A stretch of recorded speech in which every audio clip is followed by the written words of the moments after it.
Before I begin, I'm going to show you a picture. This picture is about an art installation in the Museum of Contemporary Art. There's my field research site that I conduct research on this project.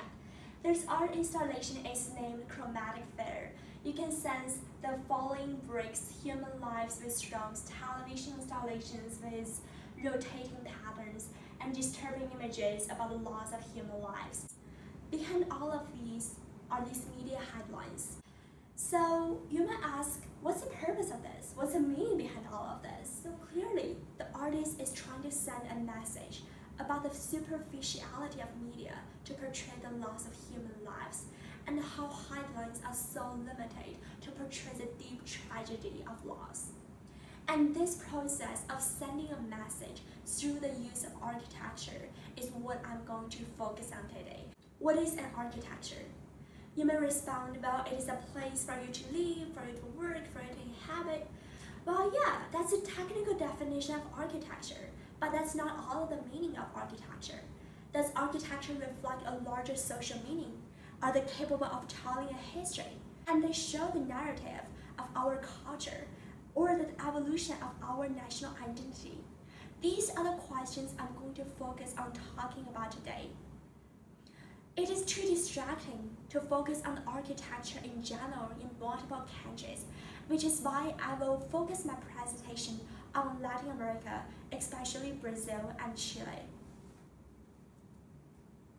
In the 1930s, there's the Brazilian Revolution, which ended the old Republic of Brazil and sparked a new wave of anti-Portuguese sentiments.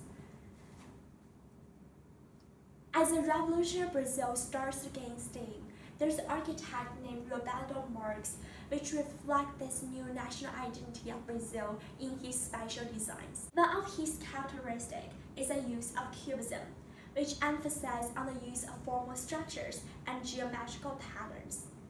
This black and white pattern is one of the designs that is really crucial to Brazil, because it shows the interconnections between the white Europeans, the black African slaves, and red indigenous people, which all show the Brazil's colonial legacy under the Portuguese colonization.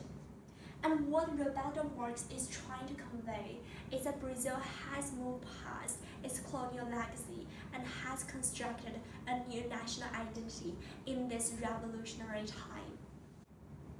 His gardens are drastically different from the European style of symmetrical gardens.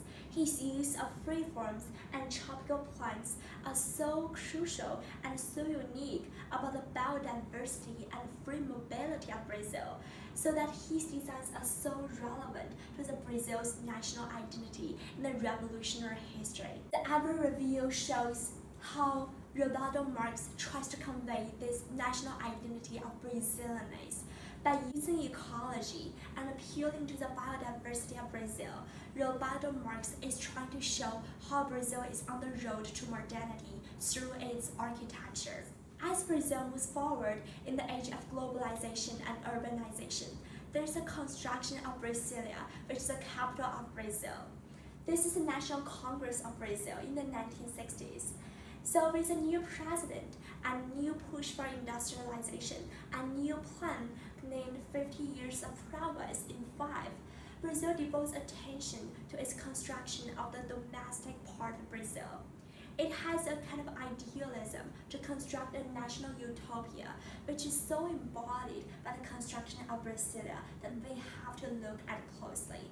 Brasilia is not only the name of a city, it is also the name of a book. According to him, the whole use of originality are so striking and unprecedented that it mark a new feature of the modern architecture.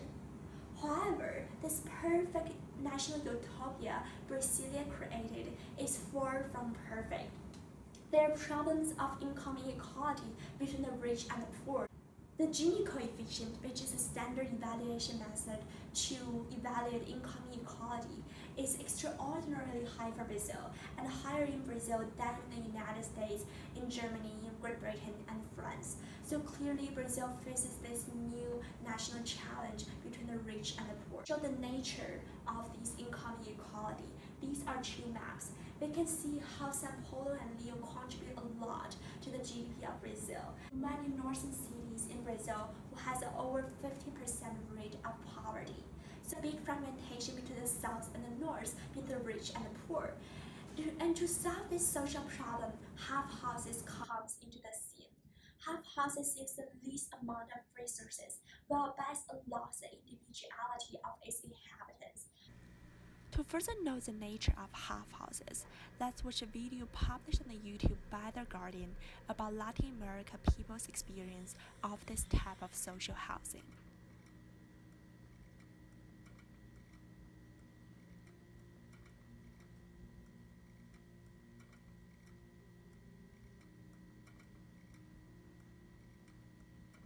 El terremoto a mí me regaló una casa, me quitó algunas cosas, afortunadamente ninguna persona, pero me ha regalado la oportunidad de crear mi casa.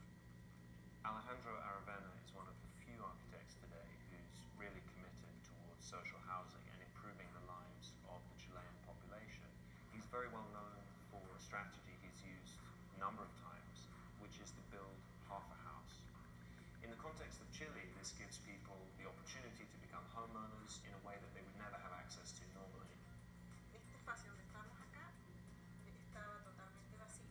Tierra, pared, techo, era todo lo que venía. De acuerdo a las necesidades, hemos ido dando prioridad. Alejandro Alexis is the architect of half houses, and he is awarded the Pritzker Architecture Prize for his idea of the half houses. The association recognized his amazing ideas by saying how he practiced architecture as an artful endeavor and how he represents this revival of social housing.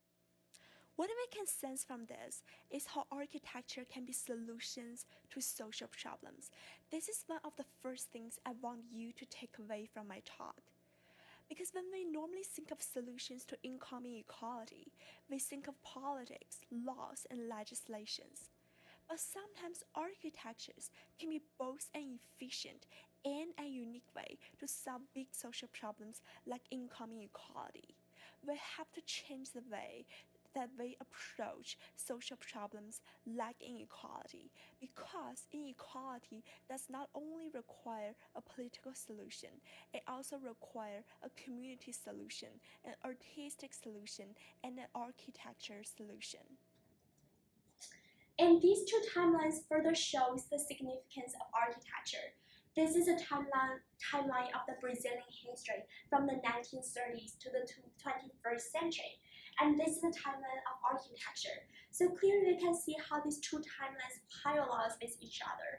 And they represent how architecture can be interconnected with the history of Brazil. As we extend beyond architectures, it is also important to reflect and look at Webb, the environment where we all live in and share.